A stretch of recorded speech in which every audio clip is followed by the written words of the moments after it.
In 2023, something remarkable happened that sent shockwaves through global economics.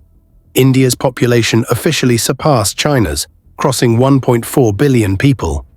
But this wasn't just a numbers game. While China's population started declining for the first time in 6 decades, India's demographic dividend was just beginning.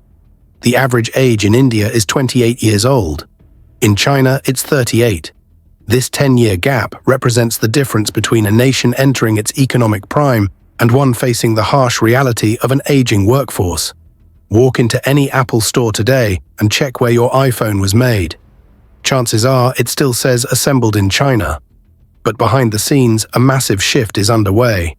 Apple has been quietly moving production to India, and by 2024, roughly 7% of all iPhones are now made in Indian factories. That might sound small, but consider this. Just 3 years ago, that number was essentially zero. The target: 25% by 2025. This isn't just Apple. Samsung, Xiaomi, and dozens of other manufacturers are making the same calculation. China built its manufacturing dominance over 4 decades through a combination of cheap labor, massive infrastructure investments, and a willingness to become the world's factory. At its peak, China accounted for nearly 30% of global manufacturing output. The numbers were staggering. In 2010, China manufactured more than the United States, Germany, and Japan combined. But the foundation of this dominance is cracking. Labor costs tell the story most clearly. In 2005, the average manufacturing wage in China was around $1 per hour. Today, it's closer to $6. Meanwhile, in India, manufacturing wages hover around $2 to $3 per hour. But it's not just about cheaper workers. China's workforce is shrinking. By 2050, China is projected to lose over 200 million working-age people. That's like losing the entire workforce of Germany, France, and the UK combined. India sees this opening and is moving aggressively. The production-linked incentive scheme launched in 2020 has already attracted over $30 billion in commitments across sectors like electronics, pharmaceuticals, and automobiles. The Indian government is essentially paying companies to set up factories, offering incentives worth billions. States are competing against each other, offering land, tax breaks, and fast-tracked approvals. Gujarat, Tamil Nadu, and Karnataka have emerged as manufacturing powerhouses, each trying to replicate the success of China's special economic zones. But here's where it gets complicated. China isn't just sitting back and accepting defeat. The country has spent decades building an ecosystem that's incredibly hard to replicate. Take the supply chain density. In Shenzhen, an electronics manufacturer can source thousands of different components within a 50-kilometer radius. Need a specific capacitor? It's available within an hour. A custom circuit board? 2 days. This density creates efficiency that's nearly impossible to match. India is still building this ecosystem from scratch. Transportation infrastructure reveals another gap. China has over 150,000 kilometers of highways and the world's largest high-speed rail network covering 42,000 kilometers. India has around 140,000 kilometers of highways, but virtually no high-speed rail yet. Moving goods across India takes significantly longer and costs more. A shipping container traveling from Delhi to Mumbai can take 5 to 7 days by road. The equivalent distance in China? 2 to 3 days. The port infrastructure tells a similar story. Shanghai's port handled over 47 million containers in 2023, making it the world's busiest. India's largest port, Mumbai, handled just over 5 million. China has invested hundreds of billions into port infrastructure over decades. India is trying to catch up rapidly, with massive investments planned, but infrastructure takes years to build. Yet demographics create an undeniable advantage for India. Every year, roughly 12 million Indians enter the workforce. China's workforce peaked in 2015 and has been declining since. By 2030, India will have over 200 million more working-age people than China. This isn't just about quantity, it's about the dependency ratio. In China, there will soon be more retirees than workers entering the labor force. The one-child policy, implemented from 1980 to 2015, created a demographic time bomb that's now exploding. The costs of this aging population are enormous. China will need to spend trillions on healthcare and pensions while its tax base shrinks. India, by contrast, will have more taxpayers supporting fewer dependents. This demographic dividend could add 2 percentage points to India's GDP growth annually for the next 2 decades if managed properly. Economic growth rates reflect these underlying dynamics. China's economy grew at an average of 10% annually for 3 decades. But that era is over. In 2023, China's growth slowed to around 5%, and most economists expect it to continue declining. India, meanwhile, has been growing at 6 to 7% annually and is projected to maintain or exceed this rate. The International Monetary Fund predicts India will be the fastest-growing major economy through 2030.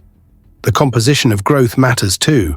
China's growth was investment-driven, with massive spending on infrastructure and real estate. This created impressive cities and transportation networks, but it also created enormous debt. China's total debt-to-GDP ratio now exceeds 280%. Real estate, which accounted for nearly 30% of China's economy, is in crisis. Major developers like Evergrande collapsed, leaving millions of unfinished apartments and triggering a broader economic slowdown. India's growth is more balanced, driven by domestic consumption and services. The Indian middle class is expected to grow from about 400 million people today to over 600 million by 2030. These consumers are buying cars, smartphones, and homes, creating domestic demand that insulates the economy from global shocks.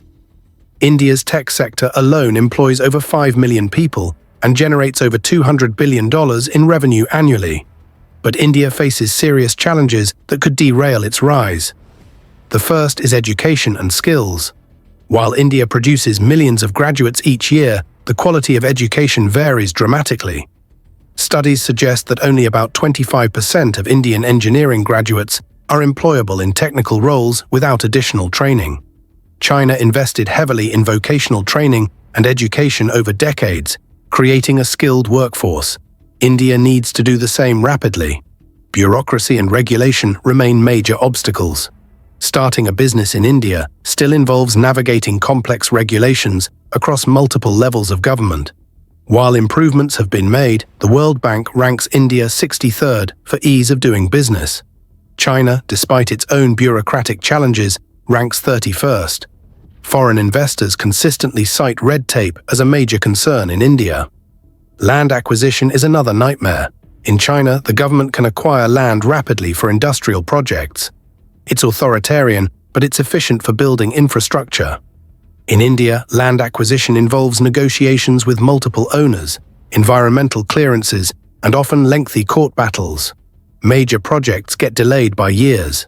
The Delhi-Mumbai Industrial Corridor, announced in 2007, is still not fully complete in 2025. Power supply remains inconsistent in many Indian states. Manufacturing requires reliable electricity 24/7. While major industrial zones have dedicated power supplies, broader electrification still lags. China solved this problem decades ago with massive investments in power generation and grid infrastructure. Then there's the geopolitical dimension. China's relationship with the West has deteriorated significantly. The trade war with the United States, tensions over Taiwan, concerns about technology theft, and human rights issues have made many countries actively seek alternatives to Chinese manufacturing. India benefits enormously from this. Western democracies see India as a natural partner, a counterweight to China, and a more politically palatable manufacturing base. The Quad alliance between the United States, India, Japan, and Australia has strengthened significantly. Technology transfers and investment flows are increasing. The US-India Initiative on Critical and Emerging Technology aims to deepen cooperation on semiconductors, artificial intelligence, and defense. This geopolitical alignment creates opportunities for India that simply didn't exist a decade ago. China recognizes this threat and is responding. The Belt and Road Initiative, despite its problems, has created economic dependencies across Asia, Africa, and Europe. China is also moving up the value chain, focusing on advanced manufacturing, electric vehicles, and artificial intelligence. Rather than competing on low-cost manufacturing, China wants to dominate high-tech industries. Chinese electric vehicle manufacturers like BYD are now outselling Tesla in many markets. The semiconductor industry illustrates the competition perfectly. China has invested hundreds of billions into becoming self-sufficient in chip manufacturing, driven by US sanctions. India is also trying to build a semiconductor industry, offering incentives to companies like Micron and Foxconn to establish fabrication plants. Both countries recognize that whoever controls semiconductor manufacturing will have enormous economic and strategic power. The reality is that this isn't a winner-takes-all race. Both countries will play crucial roles in the global economy for decades to come. China has advantages in infrastructure, supply chain density, and technological capability that took generations to build. India has advantages in demographics, democracy, geopolitical alignment, and untapped potential. The question isn't whether India will replace China. The question is how much of the global manufacturing and economic pie India can capture over the next 2 decades. For global businesses, the strategy is increasingly clear. Diversify away from over-dependence on China, but don't exit completely. Establish significant operations in India and other emerging markets while maintaining Chinese operations where they make sense. This China Plus One strategy has become the norm. The next decade will be decisive. If India can address its infrastructure gaps, improve education and skills training, streamline regulations, and maintain political stability, it has a genuine chance to become the next manufacturing superpower. The demographic advantage is real and powerful, but advantages on paper don't automatically translate into economic success. Execution matters.